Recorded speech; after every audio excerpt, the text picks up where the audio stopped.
What an effort bye team Pakistan. Bravo, brilliant. I mean जितना उसको comment किया जाए वो कम होगा। I mean it was a team effort. But जिस तरीके से उनको स्टार्ट मिला था, हमारे फास्ट बॉलर्स कुछ नहीं कर पा रहे थे। ऐसे में सलमान अली आगा ने आके 32 रन गालिबन दिए। उन्होंने 4 विकेटें हासिल की, ब्रेक थ्रू दिलाया। और उसके बाद से साउथ अफ्रीका जो एक वक्त पर they were running away from us in terms of the run rate, लेकिन उसके बाद उनको बैक फुट पर लेके आया, उनको कंटेन किया। और फिर उसके बाद Klassen played brilliantly and he played beautifully for his 86, लेकिन उसको शाहीन शाह अफरीदी ने सही टाइम पर आउट किया। Overall, all in all, it was a great effort by Team Pakistan in terms of bowling. Salman Ali Agha was pick of the bowlers. Abrar bowled well.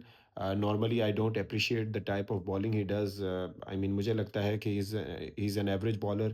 और खुदारा ये ना कहिएगा कि कराची का लड़का है तो उसके बारे में ऐसे कह रहे हैं। यार इतनी लॉली पॉली बॉलें वो देता है, टू बी ऑनेस्ट यार। He needs to be. और बुरी बॉलों पर विकेटें ले लेता है एट टाइम्स। तो खैर, he bowled well. Haris Rauf dropped a catch. वैसे उसने कभी कैच नहीं ड्रॉप किया, लेकिन आज उसने एक ही ड्रॉप्ड अ सिटर।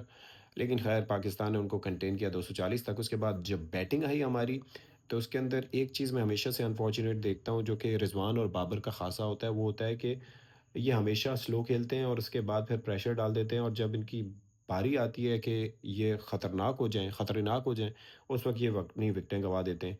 अब्दुल्ला शफीक साहब ने स्टार्ट किया। स्टार्ट में उन्होंने स्कोरर्स को ज़रा भी जहमत नहीं दी, और जिस तरीके से चीपली वो बोल्ड हो रहे थे स्टार्क के हाथों, यहाँ पर आके वो इसी तरीके से बोल्ड हुए गंदे तरीके से जॉनसन के हाथों।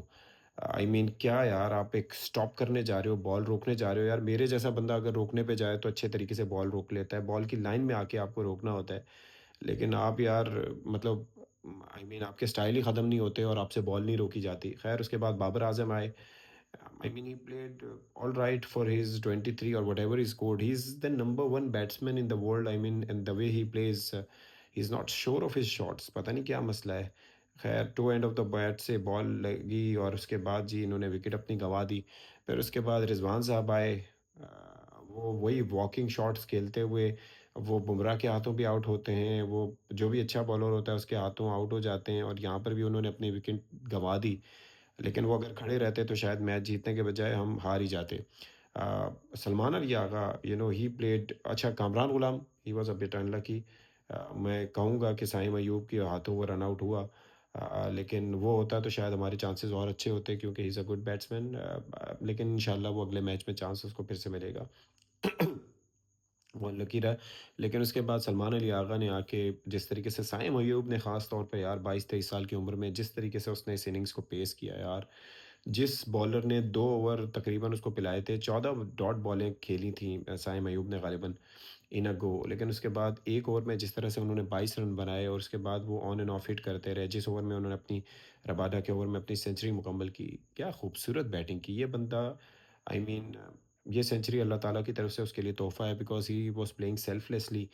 जिस तरीके से लास्ट टी20 में उन्होंने खेला था, और he couldn't score the century but he was playing well.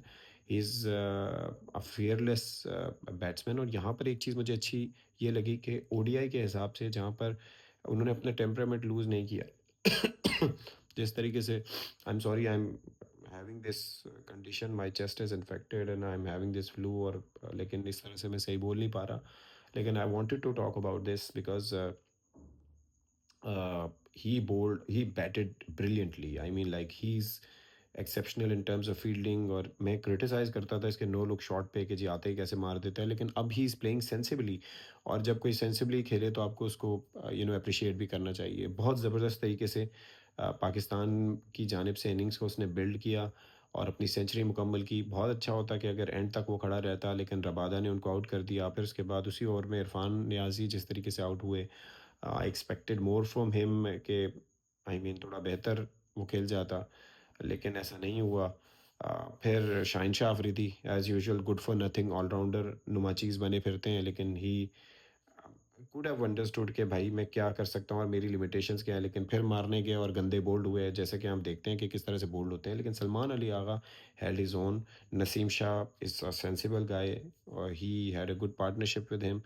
और जहाँ पर रन रेट रुकने को आया वहाँ पे शम्सी को सलमान ने छक्का भी मारा, उससे पहले भी छक्का मारा था। So he batted brilliantly. For me, I mean, I would have said कि Saim Ayub is the man of the match, but मेरे ख्याल में the guy who took 4 wickets and took us over and batted for his 78 runs, I believe he deserves to be the man of the match for me. And I mean, Saim Ayub was brilliant as well. But hats off to Team Pakistan. और I hope we play better cricket next time जब हमारा match हो South Africa से. But it was a wonderful game, it was a nail biter till the end. One sided हो सकता था अगर हम बैटिंग सेंसिबली करते, लेकिन ये है कि ज़बरदस्त हमने एक वक्त में मैच हमारे हाथ से निकल चुका था और उस वक्त सलमान अली आगा और Saim Ayub brought us back इन.